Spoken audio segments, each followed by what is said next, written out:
American Christians are richer than ever, and most of us still believe that some version of the tithe exists and is good. But the slice of giving going to the local church has been shrinking for over 50 years.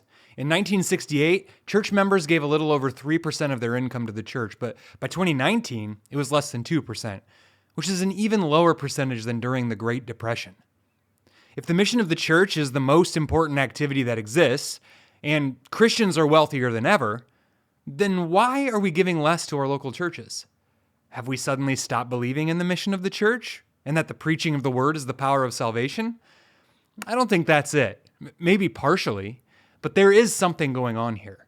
Your local church ought to be the primary recipient of your charitable giving and the first place you prioritize giving to. But why does that seem harder to do than it should? Today, we'll answer that question because if you have a money problem or money worry, the answer is probably give more. I'm Jason Demland. Welcome to Give More. I've served in the local church in a few different capacities over my life as a Christian so far. I've been a trustee and a worship band member. I've had the opportunity to lead singing for a congregation. I've exhorted from the pulpit. I've taught Sunday school. I've served as a treasurer for my local church for about a decade. I've also been on the board of a local pregnancy center for the past 9 years. And it's been a lot easier to ask for money for the pregnancy center than it has been for the church. I've grown up in the church and held all sorts of beliefs about church and money that have matured as I have. But while working as the church treasurer, I started to wonder, why is this? My theory became that familiarity breeds contempt. The closer you are to a ministry or organization, the more you see the warts. The more the shine wears off. The more you notice that this organization is full of imperfect people doing things imperfectly. And when that happens, you tend to be less excited about giving your money to it. And I held this belief all the way up until last week, when I started researching today's topic more in depth. And the research disagreed with me. Barna research shows that trust is higher the closer you are to an organization. People trust their own pastor more than the church as a whole. And older Americans are the most trusting in that regard. So as a generalization, the research doesn't show that being familiar with a ministry leads to less giving. But some other research from Passing the Plate shows that there's a real objection to giving to the local church. And that's people suspect that there's waste or mismanagement happening, and that does disincentivize giving. So the objection is a real one. Being familiar with the ministry reveals specific disagreements like the building program you don't approve of, or the color of the carpets, or the pastor's insurance benefits line items, spending on books and stuff that you'd like to have seen spent differently. And that can impact the amount that you're willing to give. Especially after COVID, trust in institutions across the board is at historic lows. Gallup shows that only 33% of Americans have confidence in the church. Trust in clergy is down the most compared to any profession measured, and that decline started well before COVID. The cultural zeitgeist has moved toward distrusting institutions. Think about it. Is your local public school managing its finances well, in your opinion? Are you satisfied with how the federal government is spending your tax dollars? Have universities gotten more efficient over your lifetime? Do you like the experience at your hospital or doctor's office? The loss of trust in institutions generally seems to have bled over into a lack of trust for the local church. We're more aware of people's incentives for their recommendations than ever. When's the last time your pastor talked about giving in a sermon? In my experience, most pastors are hesitant to touch this hot issue, at least partly, because I think they're worried about what it'll look like to people to see them encouraging giving, since they're the primary recipient of a large chunk of the church budget, especially in small churches. And that's why I'm so keen about this. My church doesn't pay me. I don't make any more or any less money if you're generous to your local church. And so I say with confidence and boldness, don't conflate your local church with your attitude about institutions in general. There's arguably more opportunity for and evidence of waste, fraud, and abuse in institutions than ever, especially as these institutions grow, bloat, and the sheer amount of money flowing into them grows. But that doesn't mean that your local church should be treated the same way. You know your pastor. You see the budget. You've submitted to those in authority over you in the Lord. It's not the same. Scripture is my ally in this argument. The preaching of the gospel and the proper administration of the sacraments and discipline are primary functions of the church. They are the ordinary means of grace by which people are saved. And this is the most important cause on the planet. And while it doesn't seem like maybe the most practical use of money, it is prescribed by Scripture. Missionaries, Bible distribution, evangelists in India and Africa, those are all urgent needs. But while it may seem ordinary, the foolishness of preaching is actual wisdom and worthy of our support financially. The church is also to provide for widows and orphans, which is something that's harder to parse in our culture than ever. We have ever-expanding social safety nets, and the truly destitute aren't as prevalent as they used to be. While the argument that if a man won't work, don't let him eat is a good one, I'd encourage you to heed Paul also when he says to be generous to everyone, especially those of the household of faith.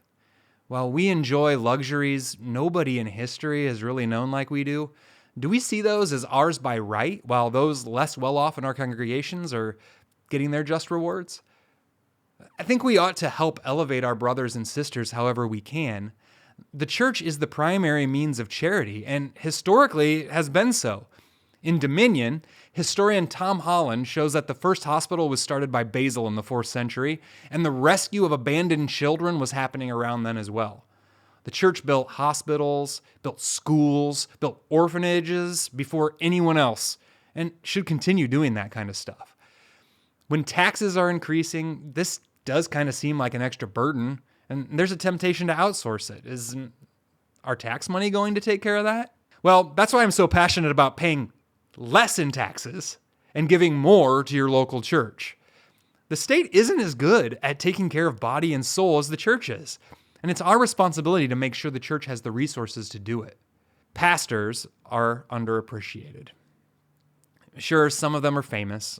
Some of them make a lot of money from their megachurch salaries, book sales, podcasts, their YouTube channels, their social media feeds. But the majority of them are laboring in a small or a medium-sized church, and they're in there. They're praying for their members individually. They're shepherds that smell like the sheep, and that's because they live and work right alongside us. And most qualified pastors have gotten graduate-level degrees like a MDiv, which is like a 3 years master's, and they've received a calling that they've heeded that promises very little upside, very little career growth. A pastor won't get stock options, they won't get equity comp, they don't have commission or profit sharing. If a pastor works 60 or 80 hours a week, they don't earn anything extra. There's no incentive bonuses, especially in smaller churches where the criticism is that the pastor does less. And probably this is the opposite's true. They actually do more. They're like printing bulletins and running social media, mowing the lawn, I've heard, other administrative tasks.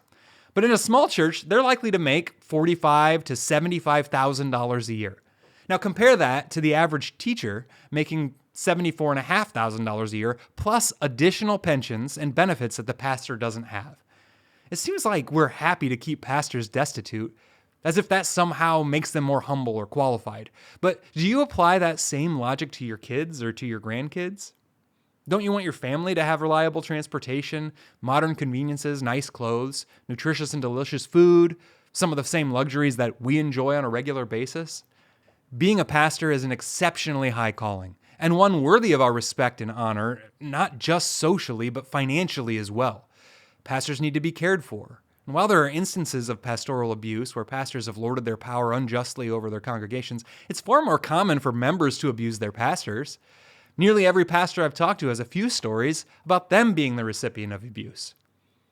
The worker is worthy of his wages, and that's not based on results. It's based on the calling itself, which is true no matter the size of the church.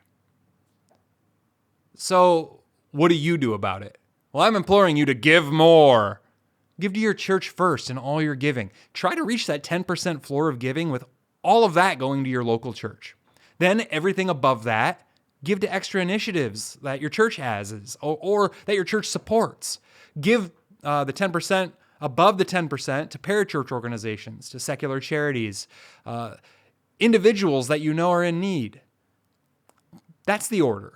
And this is a guide. It's not a law. But the priority of your local church is commanded.